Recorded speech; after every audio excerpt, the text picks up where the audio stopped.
Australian and Italians generally get on pretty well, as long as we don't mention the 2006 World Cup, the Second World War, or The Godfather Part 3. But there is one other elephant in the room: espresso coffee. You see, while the Italians invented it, here in Oz, we have our own unique take on it.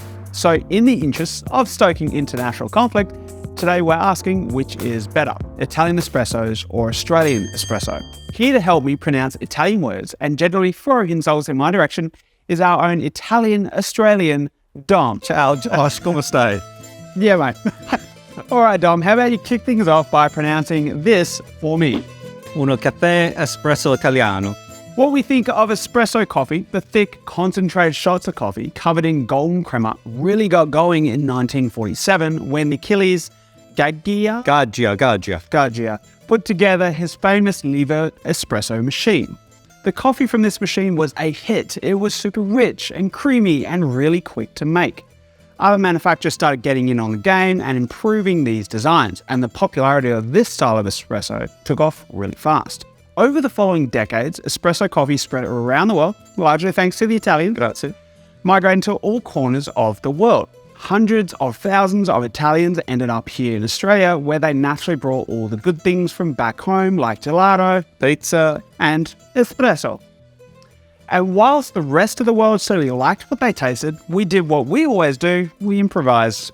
By 1998, the Italian coffee industry decided enough was enough and founded the Istituto Espresso Italiano. with the specific goal of safeguarding and promoting the original espresso. Ooh, shots fired. They did that with a set of standards that defined a certified Italian espresso. So here's how you make one. First, you'll need a certified espresso blend. There's no exact requirements here, but these blends are typically a mix of mostly Arabica coffees and a smaller percentage of Robusta coffees, typically around 10 to 20% of the blend. The goal here is to blend coffees that are big on deep, malty, toasty flavors and low on acidity. You then need to grind exactly 7 grams of coffee for a single shot or 14 grams for a double shot. The espresso is 25 mils for a single or 50 mils for a double, pouring in 25 seconds, give or take. And that's exactly how the majority of Italians drink it. Salute. In the official stance, there is only one variation to this, and that is the Caffe. The cappuccino. Fair enough. You make an official cappuccino by taking the same single espresso and adding 100 mils of steamed cow's milk. One size only, no milk alternatives, no chocolate, no Vegemite. Careful. Simple. I like that. Okay, Dom, now it's time to see what Australia cooked up. I mean, how possibly bad could it be? As long as it's not skier and it's not dingo dust, she'd be right, mate. She'd be right. Fair enough.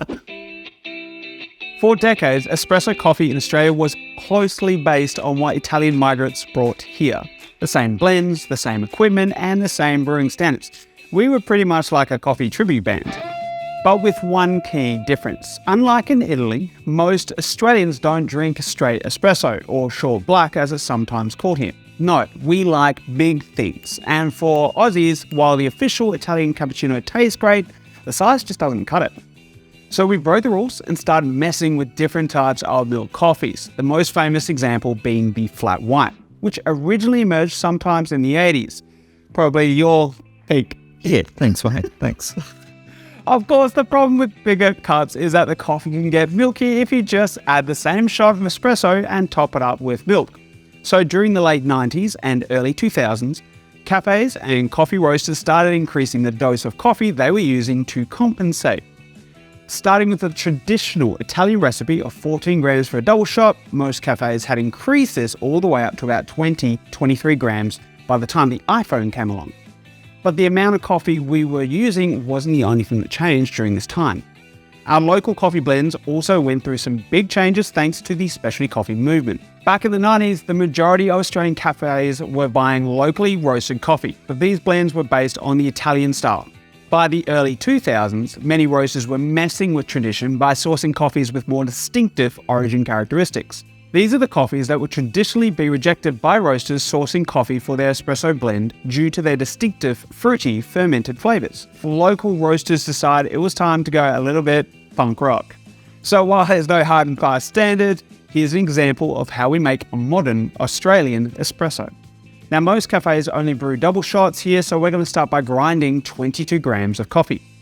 We'll brew 38 grams of espresso, and that works out to be roughly 55 to 60 mils, depending on where you eyeball the liquid volume, and we're aiming for an extraction time of around 28 seconds. In terms of flavour, the espresso brewed this way will be a very different sort of intensity to the traditional Italian espresso. It has more fruity acidity and less bitterness, but it is also less smooth. Of course, most people in Australia will be drinking it with milk, which will mask the acidity and bring out more of the sweet, fruity notes of these coffees. Okay, Dom, I know you have a lot of experience with both styles of espresso, and I'm pretty sure you want the final word on this. So which is it, Australian or Italian espresso? Well, since we beat you in the 2006 World Cup fair and square, we've got to give it to the Aussies this time around. Same answer, we'll go with that one. Until next time, stay stoked.